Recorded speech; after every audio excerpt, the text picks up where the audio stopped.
Në gjykatën e posaçme kundër korrupsionit dhe krimit të organizuar po mbahet seanca e dytë ndaj kryebashkiakut të Tiranës Erion Veliaj, për të cilin ka nisur gjykimi në themel mbi dosjen e SPAK. Veliaj akuzohet për korrupsion pasiv në 9 raste, pastrim parash, mosdeklarim pasurie, shpërdorim detyre dhe futje sendesh në burg. Në këtë çështje përfshihen edhe Ajula Xoxa, si edhe 28 persona e shoqërisë të tjera. Kryebashkiaku ndodhet në arrest që prej shkurtit 2025 dhe ka kundërshtuar vazhdimisht masën e sigurisë. Në seancën e para i mungoi ndërsa kërkoi njohjen e plotë me dosjen hetimore, kërkesë që u pranua nga gjykata. Pas këtij vendimi SPAK i vuri në dispozicion mbi 28.000 faqe materiale hetimore, ndërsa procesi gjyqësor vijon me shqyrtim në themel të çështjes.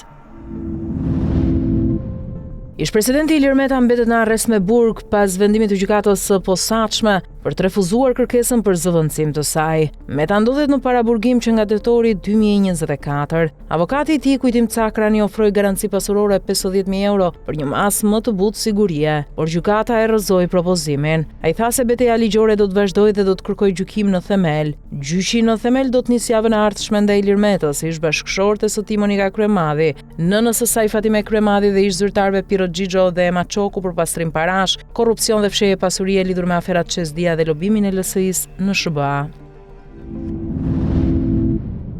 Hava Delibashi, ish numri 2 i Akshit, është paraqitur sot në SPAK për të marrë në pyetje si person nën hetim në kuadër të dosjes që lidhet me Akshin. Delibashi mësohet se është pyetur edhe më herët gjatë kohës kur ishte në detyrë, sipas burimeve jo zyrtare. Prokuroria e posaçme ka kërkuar riintervistimin e saj pas fakteve të reja, përfshirë denoncimin e Geron Meçës dhe deklarimet e Daniel Shimës, ndërkohë ajo pritet të dalë edhe para gjykatës së posaçme ku ka kërkuar ndryshimin e masës së sigurisë, duke argumentuar se arresti në shtëpi i krijon vështirësi për shkak të shtatzënisë.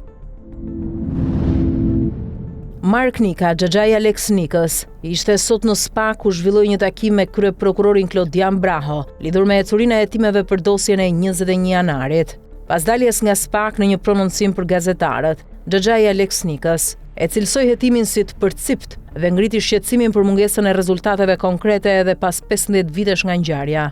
Nuk ka asnjë person në akuzë, SPAK thot po punojmë, po presin tani. Ata e kanë në dorë se si do të shkojë hetimi, ne kemi pretendimet tona. Vërejtja jonë është se hetimi duhet të jetë më i shpejt. Të gjithë personat që kanë dijenin nuk janë thirrur, duke filluar edhe përmes kryeministrisë në atë kohë, apo Gardës.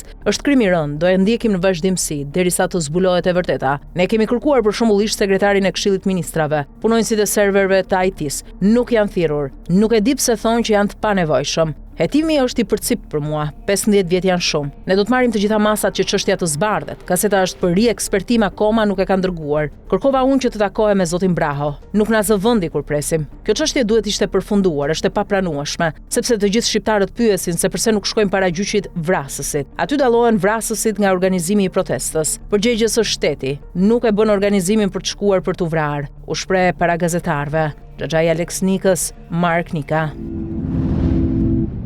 Ervis Martina i mbetet në fokus të drejtësisë pasi gjykata e posaçme ka refuzuar kërkesën e familjarëve për heqjen e sekuestros mbi pasuritë e tij. Gjykata argumenton se kërkesa nuk është e bazuar në ligj, pasi hetimet nga SPAK vijojnë ende brenda afateve. Sipas gjyqtarit Erion Bani, prokuroria ka të drejtë të hetojë deri në 2 vite nga momenti i sekuestrimit dhe ky afat është zgjatur deri në dhjetor 2026. Gjithashtu është depozituar në kohë kërkesa për konfiskim, çka përjashton mundësinë e zhbllokimit të pasurive në këtë fazë. Bëhet fjalë për 34 prona të sekuestruara në vitin 2023.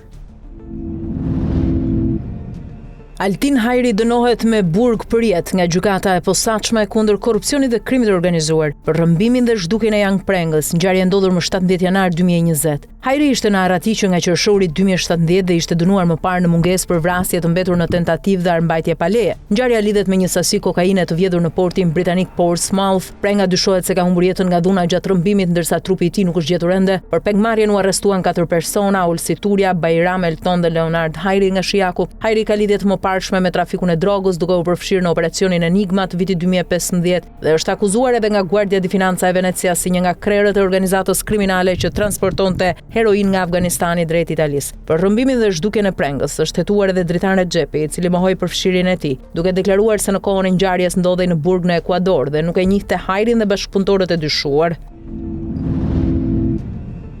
2 mjek, motor e vlla janë proceduar penalisht në Tiranë pas një kallëzimi nga babai një të miture, i cili pretendon se trajtimi i vonuar dhe ndryrja kirurgjikale i kanë shkaktuar dëmtime vajzës së tij. Në hetim janë Labehat Haxhirexha dhe Aulona Haxhirexha, të cilët dyshohet se kanë vonuar ndërhyrjen dhe kanë shkaktuar pasoja në shëndetin e pacientes gjatë operacionit. Rasti është referuar nga policia e shtetit dhe aktualisht është në fazë verifikimi, ndërsa autoritetet pritet të përcaktojnë nëse kemi të bëjmë me shkelje apo neglizhencë mjekësore. Një 52 vjeçar është shpallur në kërkim në Lezhë pasi dyshohet se ka kryer marrëdhënie seksuale me një shtetase pa dëshirën e saj. Sipas policisë, shërbimet e komisariatit Kurbin kanë referuar materialet në prokurori dhe kanë identifikuar të dyshuarin me iniciale PM. Autoritetet bëjnë me dije se vijon puna për kapjen e tij dhe për zbardhjen e plotë të rrethanave të ngjarjes. Një 50 vjeçar është vënë në pranga në Tiranë pasi ishte shpallur në kërkim ndërkombëtar. Bëhet fjalë për Bledar Manskun, i cili ishte dënuar me 7 vite burg nga gjykata e apelit në Firenze për trafikim të lëndëve narkotike. Operacioni Operacionalia 88 i zhvilluar nga policia e shtetit çoi në lokalizimin dhe arrestimin e tij, pas informacioneve të siguruara në rrugë operative. Vendimi ndaj tij ishte dhënë në vitin 2024 dhe për këtë arsye ishte shpallur në kërkim ndërkombëtar. Aktualisht autoritetet kanë nisur procedurat për ekstradimin e tij drejt Italisë, ku pritet të vuajë dënimin.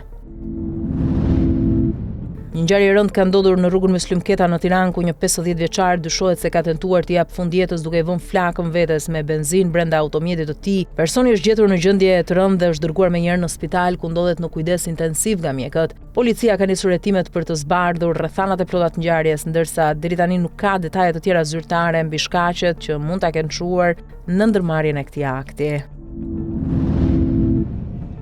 Detajet e reja dalin në dritë nga ngjarja e rëndë që tronditi Kosovën 2 ditë më parë, ku humbën jetën 3 persona. 31 vjeçarja Ardita Gashi ekzekutoi partnerin e saj Laz Brahimi 45 vjeç, si edhe bashkëshorten e xhaxhait të saj Miradie Gashi, rreth 70 vjeçe. E më pas i dha fundjetës. Nga mediat në Kosovë mësohet se ndaj Ibrahimit mund të jetë ushtruar presion për martesë, pasi ai ishte pjesë e diasporës dhe kishte ardhur në Kosovë për të njohur dhe për t'u martuar. Sipas familjarëve, 45 vjeçari pritej të kthehej në Gjermani të hënën, por kjo nuk ndodhi për shkak të tragjedisë. Rrethanat e plota të ngjarjes mbeten ende nën hetim nga autoritetet lokale.